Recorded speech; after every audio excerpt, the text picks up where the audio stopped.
庆祝中国共产党成立100周年大会将于7月1号上午8时在北京天安门广场隆重举行。中共中央总书记、国家主席、中央军委主席习近平将发表重要讲话。100年庆典举行在即，全国各界翘首以盼。来看深圳卫视驻京记者从前方发回的报道。我现在呢是在长安街的延长线附近，能看到旁边的胡同里面呢已经挂上了国旗或者是红灯笼。明天上午8点庆祝建党100周年大会将在几千米外的天安门广场举行。目前参加庆祝活动的人们应该已经是在紧锣密鼓地完成最后的布置工作。会场周围也已经开始了不同程度的交通管制，可以说是秩序井然。刚才有不少市民跟我表达了他们对明天的期待，我们这样也能更深刻地来感受到这一天不仅仅是党的盛典，也是人民的节日。有北京市民向深圳卫视记者表示，首都近期组织了一系列庆祝活动，比如绚丽的烟花和璀璨的灯光秀，整个北京都沉浸在庆祝党的100年生日的喜庆氛围中。有市民注意到长安街沿线设置了10组献礼建党100年的立体花坛，别有一番寓意，也相当壮观。我确实没有身临其境的去观看过，只是在一些新闻报道上看了一下，但是很壮观，氛围挺强烈的。比如说大家都挂上了国旗，然后党旗，然后大家也在不同的通过各种的形式来表示对这个党的生日的祝福吧。我们呢在首都，然后对这个活动是充满了期待。明天早上8点钟开始，我们肯定7点多钟就会守在电视机前面去看这一场，这个全国的这场庆典。正在执行任务的神舟12号航天员聂海胜、刘伯明、汤洪波，周二也从空间站发来祝福，恭贺中国共产党100年华诞。祝伟大的中国共产党生日快乐！敬礼。人民日报此前曾发布以中国共产党为第一人称的述职报告，用视频的方式回顾中国共产党100年征程。从南湖红船的起航到南昌城头的枪响，从井冈山的星星之火到25000千里的漫漫长征，从艰苦卓绝的14年抗战，再到解放战争的弹雨硝烟。经过28年的浴血奋战，在广大人民群众的支持下，终于彻底结束了旧中国半殖民地半封建社会的历史。我激动不已，仿佛看到了革命先烈们梦寐以求的可爱的中国。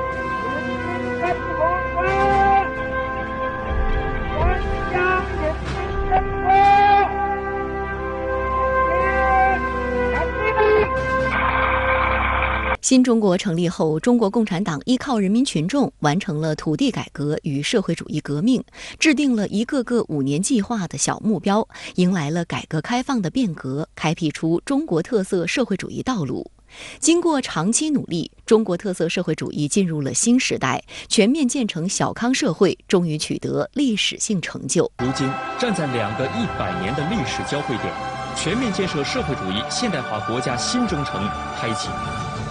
我定会不忘初心，继续前进。一路走来，历经100年风雨，中国共产党从小到大，由弱到强，从建党时50多名党员，发展成为今天在14亿多人口的大国长期执政的党。这也离不开9500多万名党员在各自岗位上的拼搏奋斗和默默奉献。周二上午，庆祝中国共产党成立100周年7·1勋章颁授仪式在北京人民大会堂隆重举行。习近平为29名功勋模范党员颁授象征党内最高荣誉的7·1勋章，并发表重要讲话，指出7·1勋章获得者都是各条战线党员中的杰出代表，都是人生为一大事来的时代先锋，也大多是扎根基层、一生无悔的奉献者。外界注意到，获得7·1勋章殊荣的就包括为国护海模范王书茂。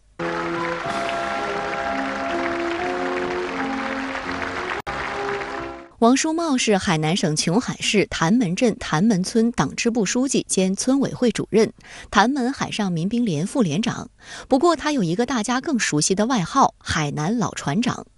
王书茂出生在海洋世家，祖祖辈辈都生活在潭门镇，从小就跟随父辈闯荡南海。1985年，潭门海上民兵连成立，王书茂成为最早的成员之一。此后，他一边在海上辛勤劳作，主动请缨参与南沙岛礁建设，甚至带领家人一起开船运送建筑材料，留下了3代同堂建设南沙的佳话。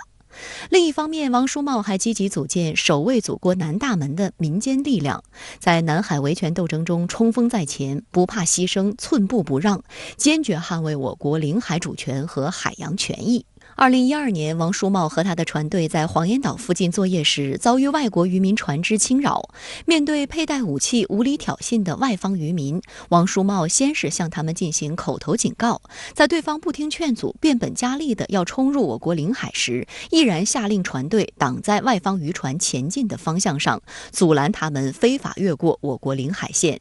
经过多天的周旋与对峙，外方船只最终撤离。2014年5月，在外方出动大批船只非法强力干扰中方981钻井平台作业的情况下，王叔茂带领海上民兵连200多名民兵骨干，日夜兼程赶往西沙中建岛南部，迫使外方非法船只远离作业平台，既保护了钻井平台作业环境，又维护了我国南海主权不受侵犯。周二的颁授仪式结束后，王叔茂在接受媒体采访时透露，习近平为他戴上勋章之前，与他进行了简短而亲切的交谈。令王叔茂格外激动的是，还没等他向习近平做自我介绍，就听到习近平亲切地叫他老王。王叔茂形容，顿时有一股暖流涌上我的心头，紧张的心情也放松了下来。值得一提的是，这是王叔茂第6次受到习近平接见。最早一次是2013年4月，当时习近平来到琼海市谭门镇看望渔民群众，并慰问了王叔茂所在的海上民兵连。王叔茂表示，这些年他们一直朝着总书记指明的方向努力。他说，只有让南海越来越美丽，乡亲们的日子越过越好，才无愧于这枚勋章，无愧于共产党员的身份。中国政府首位非洲事务代表刘桂金也是7·1勋章的获得者之一。年过70的刘桂金在对非洲的外交岗位上坚守耕耘了近40年。他积极推动建立中非合作论坛机制，在传承中非友谊、深化中非合作中担当作为、倾情奉献，坚定捍卫我在非洲利益和国际形象，为促进中非关系发展做出突出贡献。2018年，在中非合作论坛北京峰会期间，深圳卫视曾专访刘桂金。中国的合作不是强调于某些具体的项目、某些具体的工程，而是更强调我们一种战略的对接。刘桂金在风华正茂的年纪进入外交部，见证中非友谊，推动中非关系发展。在花甲之年担任中国政府首位非洲事务特别代表，积极参与斡旋苏丹达尔富尔问题，推动苏丹北南和平进程，见证中国从改革开放到日益走进世界舞台中央的历程。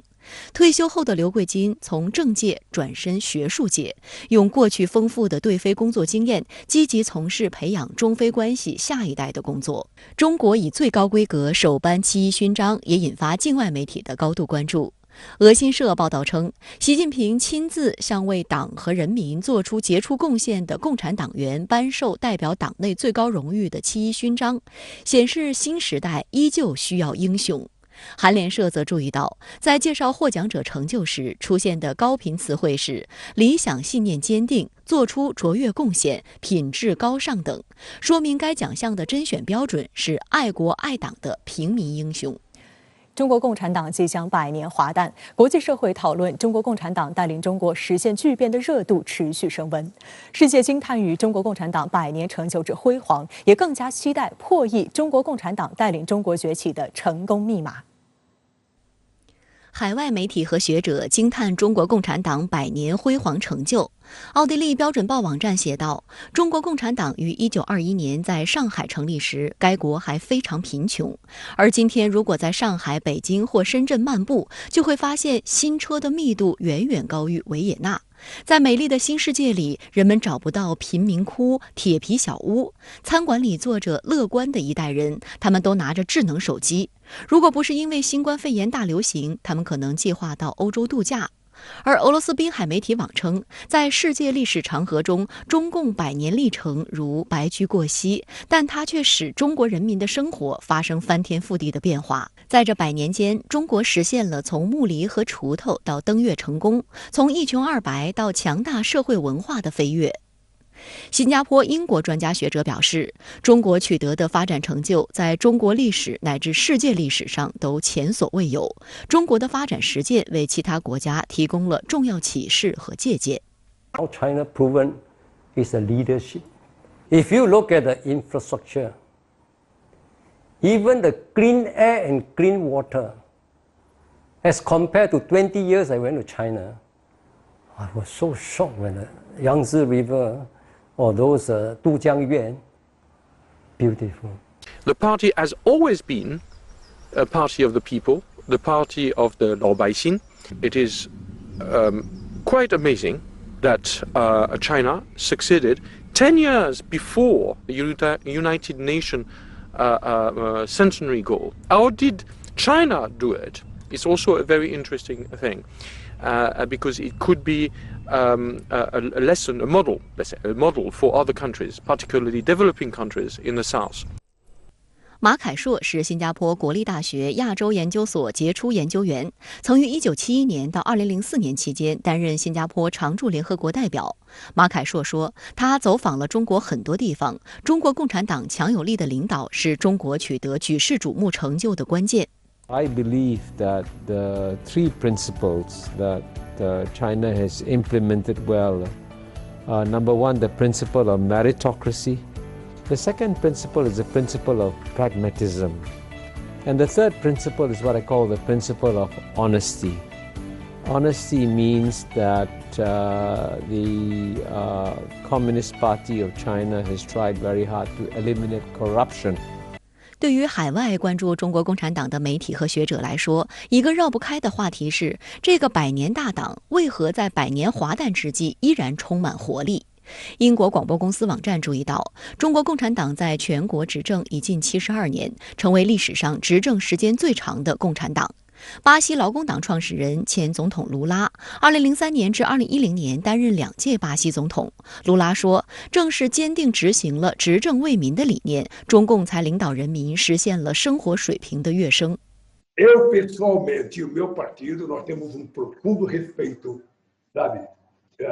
pelo Partido Comunista Chinês.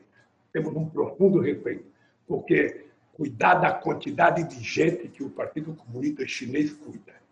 garantir que a economia cresça como cresceu, eu acho que é magnífico. Então eu quero aprender como isso é possível. Eu quero voltar à China. Eu quero conhecer melhor a China. 许多海外媒体和学者认为，中国共产党在国内保持崇高地位的主要因素在于贴近群众，与此相对应的是人民至上、以人民为中心等价值理念。多国政要赞赏中国共产党以人民为中心的发展理念，认为这不仅使中国人民受益，也使世界人民受益。Việt Nam và Trung Quốc là hai nước láng giềng,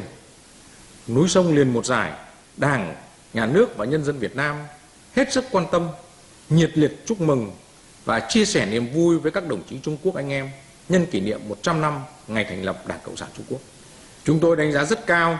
những thành tựu hết sức to lớn mà Đảng Cộng sản Trung Quốc đã đạt được trong suốt tiến trình lịch sử 100 năm qua. Trong những năm qua, cùng với các thành tựu phát triển kinh tế xã hội của mình, thì các sáng kiến của Trung Quốc nhằm thúc đẩy hợp tác khu vực và quốc tế với các mục tiêu đề ra, đó là góp phần tăng trưởng kinh tế ở khu vực và toàn cầu. E que se distinguem pelo fato de estarem dedicadas ao desenvolvimento da população chinesa, ou seja, do compromisso com o povo. Não é algo que se obtém sem grau de combinando grau de uma ação extremamente realista, com nunca abandonar seus princípios. 两组民调数据被外媒大量引用，用以展示中国共产党坚实的政治基础和群众基础。华盛顿邮报2021年5月发布的民意调查显示，中国公民对本国政府信任度达98%。哈佛大学肯尼迪政府学院2020年7月发布的另一项民调显示，中国人对共产党领导下的政府满意度超过93%。在中国共产党成立100周年之际，更多的新鲜血液加入党的队伍。据有关部门介绍，上半年全国新发展党员200多万名，其中不乏年轻的党员同志。外媒报道称，中国现在的年轻人之所以选择加入中共，是因为他们坚信共产党的领导是唯一正确的道路，是中国得以继续发展的保障。法新社日前报道称，过去1年，由于及早采取了严格的隔离措施，与其他国家相比，中国没有受到新冠疫情的太大冲击。中国领导人严厉打击腐败，减少了污染，并在今年取得了脱贫攻坚战的全面胜利。中国经济持续繁荣，全球影响力迅速提升，这些都离不开中共的领导。报道称，入党要经过多层面的历时2年的申请程序，遴选出最优秀的人才。华南美国商会会长哈利·塞亚丁是个中国女婿，在改革开放初期就踏上广东，见证并参与了中国经济的飞速发展，也融入并享受着丰富多彩的粤式生活。谈到中国共产党，哈利长期观察得出的关键词是与时俱进。I'm happy to offer my congratulations to China's Communist Party for its 100th anniversary. It has done a very good job to lead China out of poverty and create progress that it needs. And of course, I expect that they will progress, as people will progress, to create a community where all people are happy and successful together. 好，相关话题马上来连线特约评论员孙兴杰。孙先生你好。中共100年华诞，世界多国政要和政党领导人发出贺电。普京在与习近平视频通话时热烈祝贺建党100年。那您对此有何观察？中国共产党领导下的中国快速的发展是世界和平发展的重要的动力。中国已经成为世界之中国，100年大党的风雨历程，100年大党的治国理政的经验，自然也引起了世界各国的普遍关注。要理解中国的发展，认识中国，就需要认识中国共产党，这是研究中国的基本的前提。在中国共产党建党100年之际，世界各国政要发来贺电，既表达了对中国共产党的祝贺，也有对中国取得成绩的钦佩。回顾100年，我们会发现，中国共产党的发展历程一直与世界紧密相连。中国共产党的故事已经成为世界历史的重要一环。中国共产党创建之际只有几十个人，而那时正是中国处于生死存亡之际。毛主席说，研究中国共产党的历史也要向前追溯，从5次运动开始比较合理，那是革命的准备时期。中国共产党28年的奋斗，以经久卓绝的革命创建了新中国，而那个时候的世界历史的主旋律就是革命与战争。中国革命的成功极大地影响了当时的世界格局，尤其是东亚的冷战局面。上个世纪70年代，中国率先开启改革开放，加强了东亚经济发展的势头。加入世界贸易组织之后，中国制造成为世界经济增长的动力，中国发展成为全球化的动力。2008年金融危机之后，中国增长成为全球经济增长最重要的发动机。中国经济发展最大的社会效果就是实现了世界历史上前所未有的减贫，数亿人摆脱了贫困。曾经有留学生跟我探讨说，他来中国留学就是想研究中国减贫的秘密。桃李不言而成蹊，中国发展并不是要输出发展模式，但是中国减贫的成绩引起了发展中国家的关注和学习。18大以来，党中央提出了新的发展战略和宏伟蓝图，提出了中华民族伟大复兴的中国梦，提出了中国共产党的初心就是为人民谋幸福，为民族谋复兴。100年大党历经沧桑而风华正茂，今天的中国与世界深深地嵌套在一起，推进人类命运共同体建设是中国可以为人类做出的较大贡献。100年大党与100年变局紧密地联系在一起。好，请孙兴杰先生保持在线，稍后我们将会继续连线您，谢谢。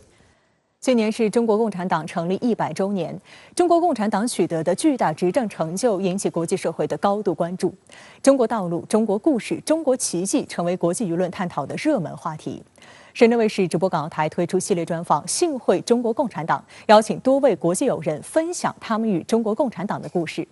本期嘉宾特雷西·斯特朗是美国进步女记者与作家、中国人民的老朋友安娜·路易斯·斯特朗的侄孙。我们一起来听她讲一讲斯特朗女士的一生，以及她与中国共产党是如何结下不解之缘的。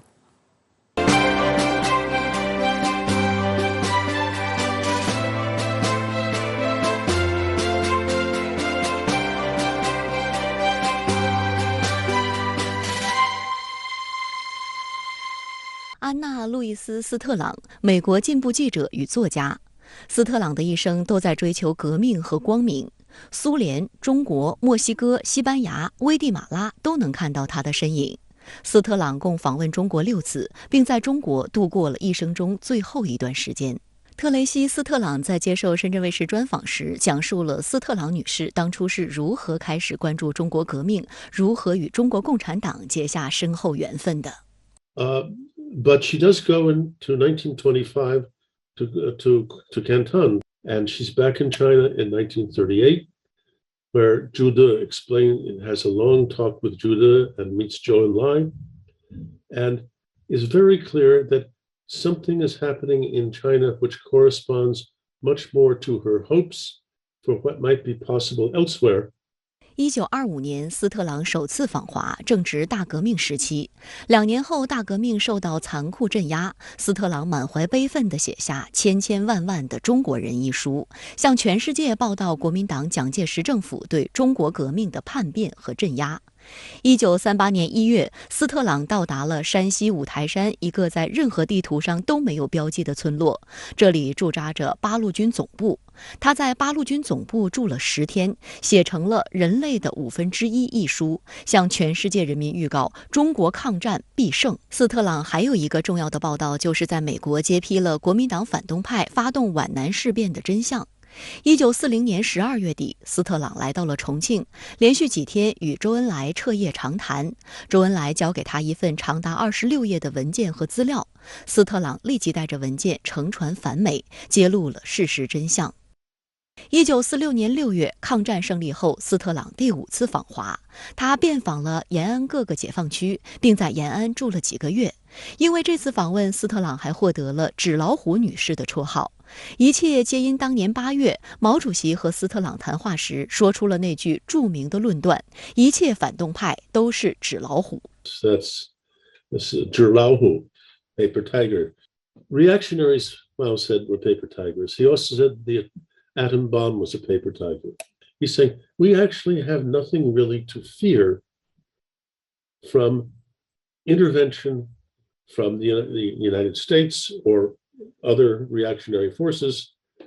We are going to be able to do that. We are going to continue to do this on our own. 随后，斯特朗撰写了关于纸老虎的那场对话，并根据刘少奇的介绍，撰写了一篇阐述毛泽东思想的文章，成为第一个将毛泽东思想上升到理论高度的外国人。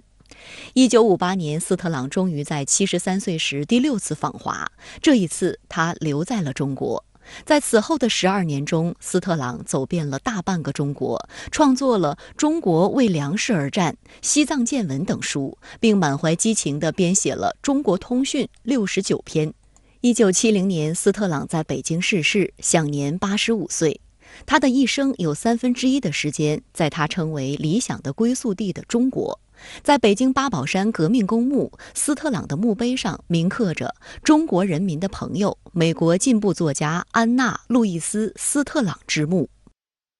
What country provides an exemplar of the kinds of developments which have to happen in order to overcome the problems of capitalism, the questions of inequality, the questions of social justice? And there's the movement which I referred to before. As she goes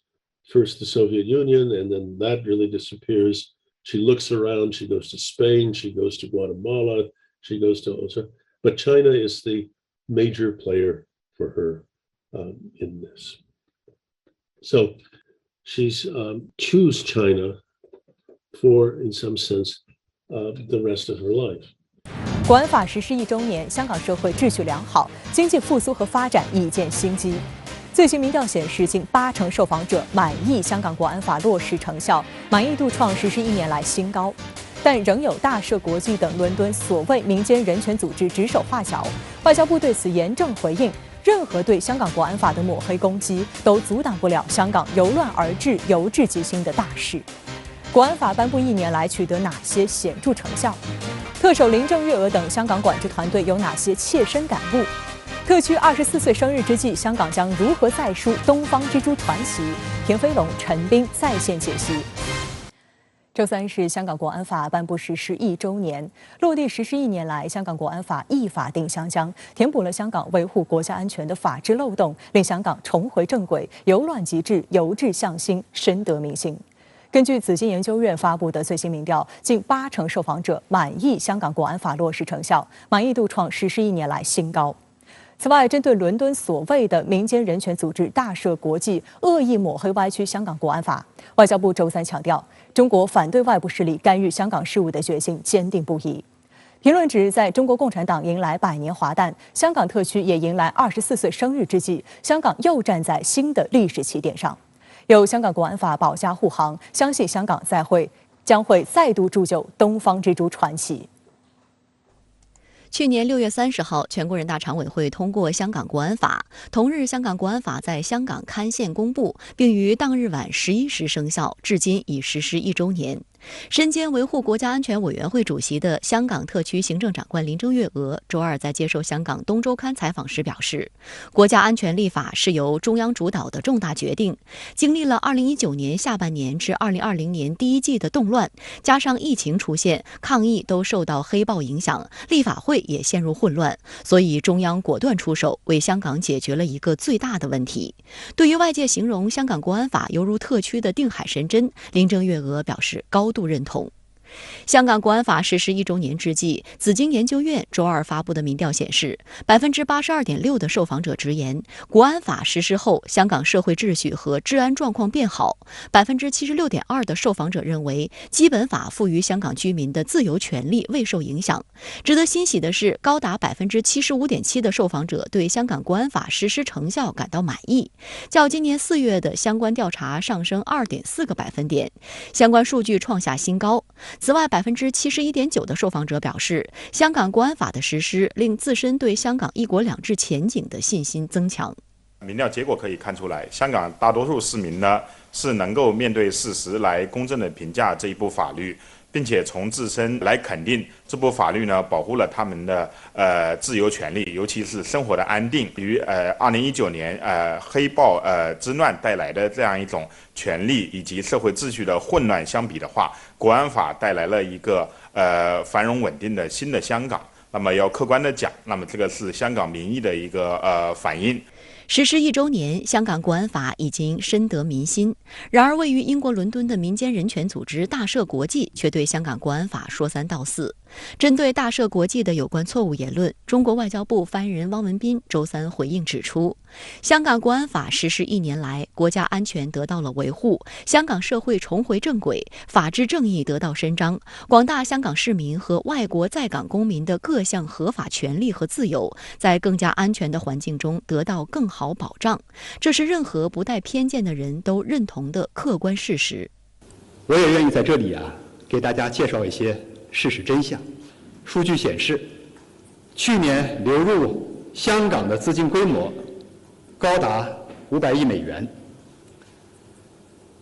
港股 IPO 集资额位居世界第2。香港今年1季度本地生产总值同比增长7.9%。汪文斌表示，国际货币基金组织日前发表的报告再次肯定香港国际金融中心的地位，进入香港的境外新闻媒体及从业者有增无减，这些都是对香港国安法和香港发展前景投下的信任票。汪文斌强调，任何对香港国安法的攻击抹黑都阻挡不了香港由乱转治、由治及兴的大势。中国政府维护国家主权、安全、发展利益，坚决贯彻一国两制方针，反对外部势力干预香港事务的决心坚定不移。我们相信，在中央政府全力支持和香港各界人士的共同努力下，香港一定能够保持长期繁荣稳定，香港的明天将会更加的美好，香港的人民的各项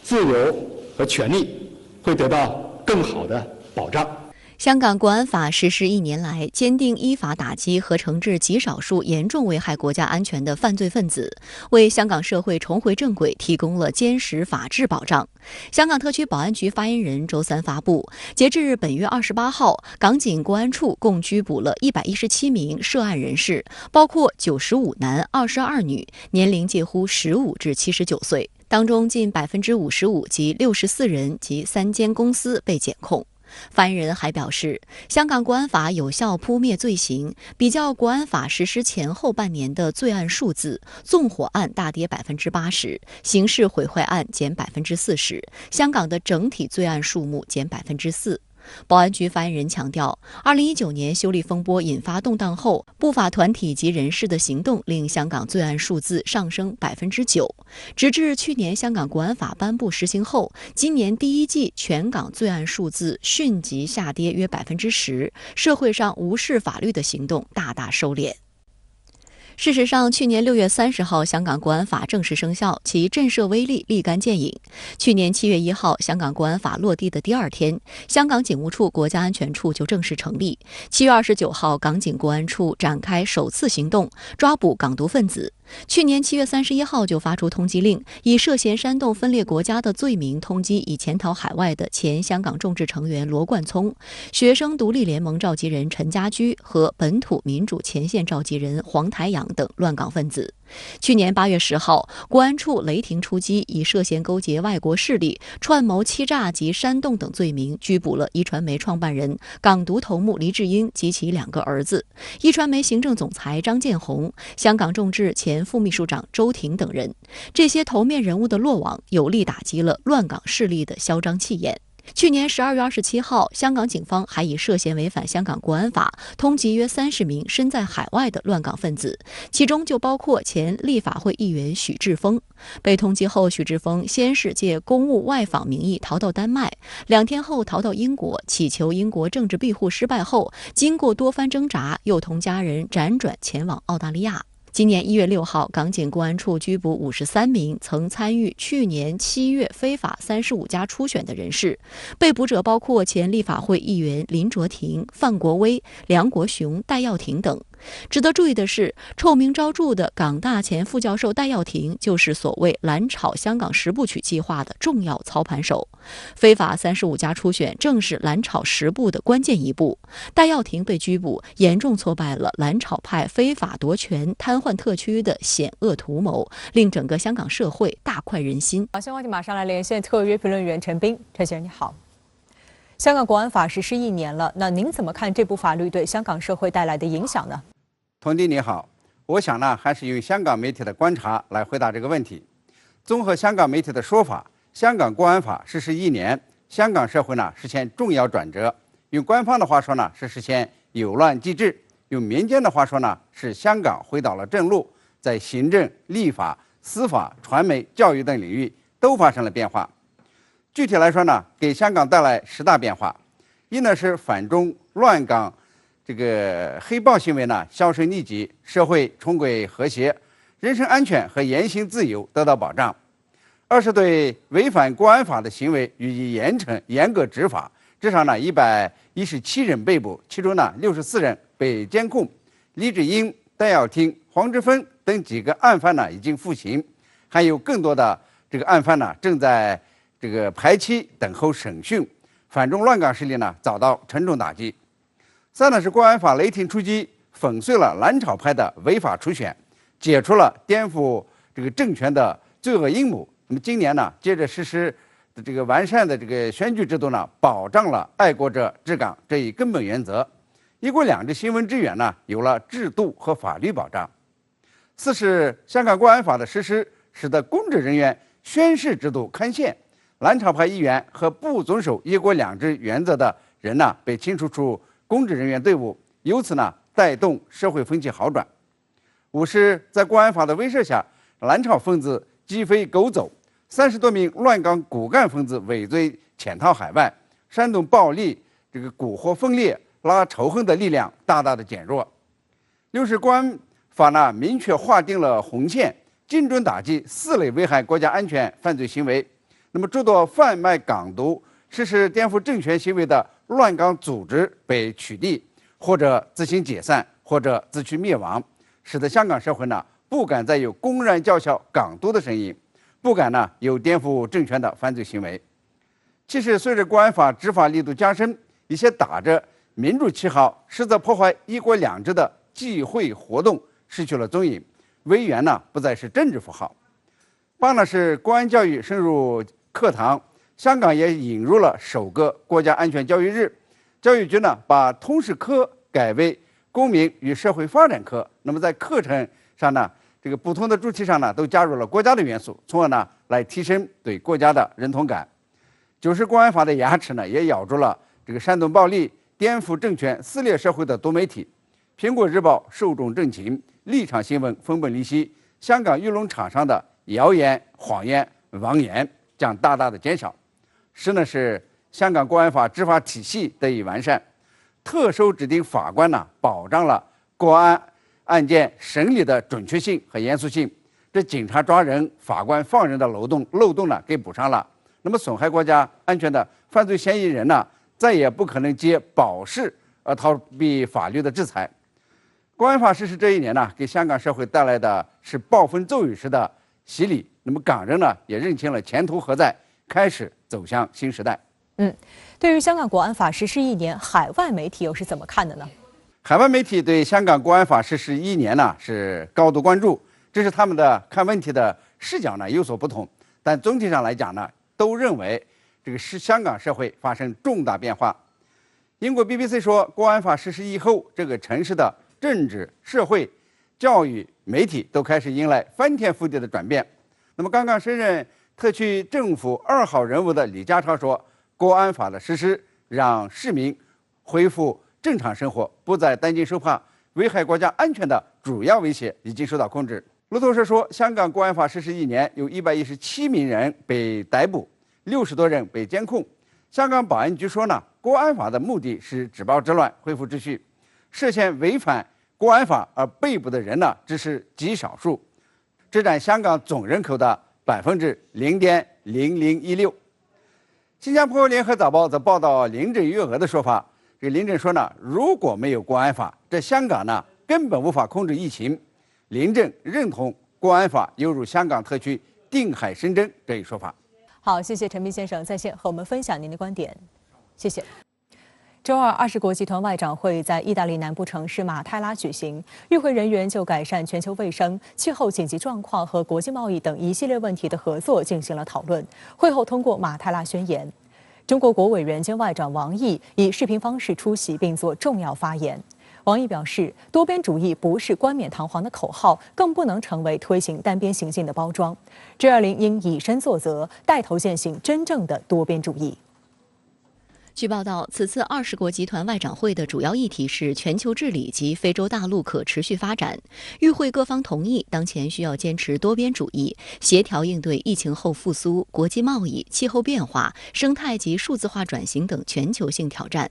会议通过了马泰拉宣言，呼吁国际社会共同建设有包容性和韧性的粮食系统，保证所有人获得充足营养，助力非洲国家早日实现零饥饿目标。中国国务委员兼外长王毅通过视频参会，他说 G20 应弘扬伙伴精神，坚持团结合作，在全球抗疫斗争中发挥领导力，应加快落实全球健康峰会成果，在疫苗、诊疗、联防联控等方面加强合作，为发展中国家提供更多支持。王毅强调 G20 应以身作则，带头践行真正的多边主义。多边主义不是冠冕堂皇的口号，更不能成为推行单边行径的包装。据报道，美国也在会上煞有介事地呼吁加强全球合作。美国国务卿布林肯说，美国承诺支持有效和负责任的多边机制。法新社评论称，中国坚持认为多边主义不应仅仅是个口号。王毅并未点名美国，但他呼吁践行真正的多边主义的言辞暗藏玄机。其实真正的多边主义，它注重的是国家行为体之间的良性互动，而且非常讲求的是国家之间的协调与合作。但是我们知道，拜登政府的话，他现在其实非常强调的是竞争甚至对抗，并且是以意识形态的这样的一种区分来这个选边站。所以呢，它根本不是一种真正的多边主义，而是一种伪多边主义。而且这种做法它的危害性非常的大，因为它是在人为的割裂国际体系，并且呢，它会引发更多的冲突和矛盾。由于七国集团峰会及北约峰会刚举行不久，德国柏林日报称，现在是进入 G20 时间的时候了，发达国家需要更多与新兴国家合作，共同走出疫情困境。王毅在20国集团外长会的讲话中提到，中国迄今已向近100个国家提供了超过4.5亿剂疫苗，呼吁有能力的国家避免限制出口或超量囤积，为消除免疫鸿沟做出应有贡献。中国与非洲国家已共同发起支持非洲发展伙伴倡议，欢迎更多国家和国际组织加入。但个别政客却对中国的贡献指指点点。德国外长马斯抵达马泰拉后，一方面称让中国和俄罗斯参与大会很重要，另一方面竟污蔑中俄对外提供疫苗不是维护全球健康，而是为获得短期地缘战略收益。美国国务卿布林肯更是明里暗里把矛头指向中国。参加 G20 外长会前，布林肯访问了欧洲多国。在德国，布林肯宣布德国是美国最铁的朋友，并拿所谓强迫劳动抹黑中国。在法国结束与马克龙的会晤后，布林肯称美法在抵制中国主导世界秩序一事上是一致的。周一，布林肯还与教皇方济各讨论了所谓中国人权与宗教自由问题。在周二刊出的一篇专访中，布林肯再度表示，与中国的关系是最复杂的，有对立、竞争及合作。他对意大利共和国报说，美国对他国与中国各自发展关系表示尊重，不要求任何国家在美中之间做选择。但他又说，与中国打交道时，如果我们一道行动，会有效得多。其实我们看到布林肯的这样的一种说法，其实是有自相矛盾的地方的。那么这种自相矛盾是体现了美国当前的对华战略的目标和他的盟友的最大利益之间是存在一种